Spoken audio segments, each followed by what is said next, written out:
Hi guys, welcome to the channel. Thank you for joining me. Thank you for your continued support. This is video number 2 because this is something which I feel is quite important to know. And it's a bit of an admission by Stephen Timms, Sir Stephen Timms, if you want to call him that. It is a bit of an admission, but there's also something in this, what he says, which doesn't make sense as someone who's claiming PIP. But let's go through the article and we'll read through it together, and then I'll show you what I mean. Let's take a look. Right, here we are. This is in the Disability News Service. Minister finally admits that working age benefit spending is stable despite months of spiralling claims.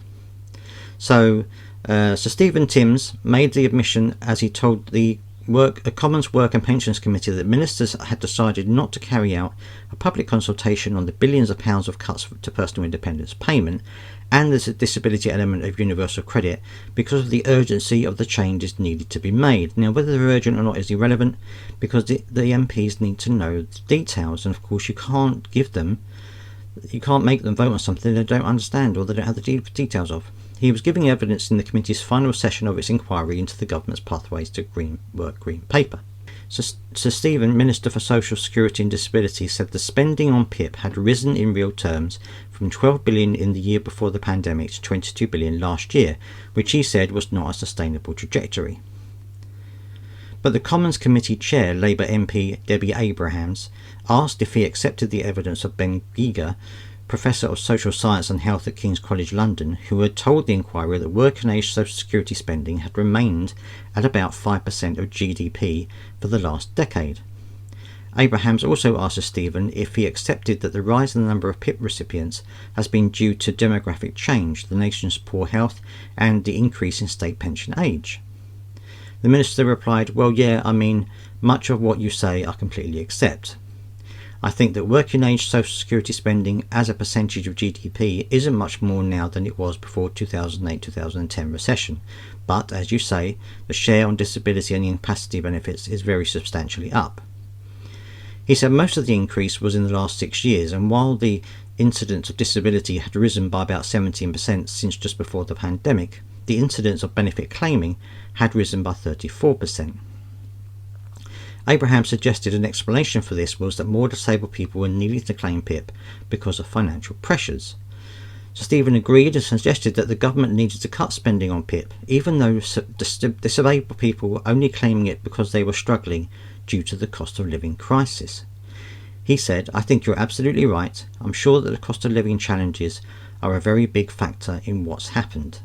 The people who may well have always been eligible but have not in the past claimed benefit are now doing so, and that's what's driven this very substantial increase. As I say, the current trajectory is not a sustainable one, and it is not in the interest of people who depend on PIP for their financially unsustainable trajectory." Right, so I'm going to leave you the link to that article in the video description for you to read through at your leisure. But listen to what he said. He's saying that, or rather the committee have said, well, perhaps the number of people who are getting PIP are now claiming because of the cost of living crisis. So basically they can no longer afford to live on the money they're getting, so they're going to claim PIP because they're eligible for it anyway. And bearing in mind there's something like 23 billion pounds of disability money that's not being claimed by eligible people. And so Stephen Timms says, yes, that's right. Even though these people are entitled to the benefits, this trajectory is not acceptable. So what he's saying is that even though you haven't claimed before, but you can now claim because you're eligible for it, but we don't want people to claim even though they're eligible because it's costing too much money. That's basically what he's saying. You know, he's not saying, well, yeah, people are claiming PIP even though they're not entitled to it, and that's what we have to stop. He's saying people are claiming PIP and they're entitled to it, but we don't want them to claim PIP because it's costing too much.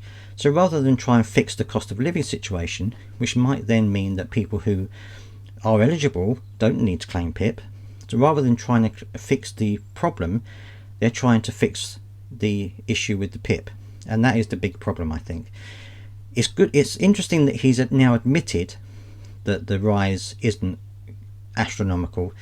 And he's saying that basically it's not the fact that the number of disabled people is going up, it's going up, the number of claims is going up. And of course that is because the number of people who are eligible to claim PIP are getting it and are now claiming it because of the cost of living crisis, which is fair enough. I mean, surely you can't punish someone for claiming something they're entitled to.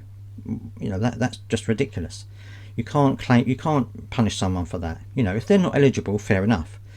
But if they're eligible, and Sir Stephen Timms knows they're eligible because they get through the PIP process, which isn't easy, then surely they deserve it and they should get it. It baffles me that he's got that kind of thinking going on in his head, that even though these people deserve it, we can't give it to them because it's costing too much. It's absolutely bonkers. But anyway, let me know down in the comment section what you think. I'd love to hear your thoughts on this, as always.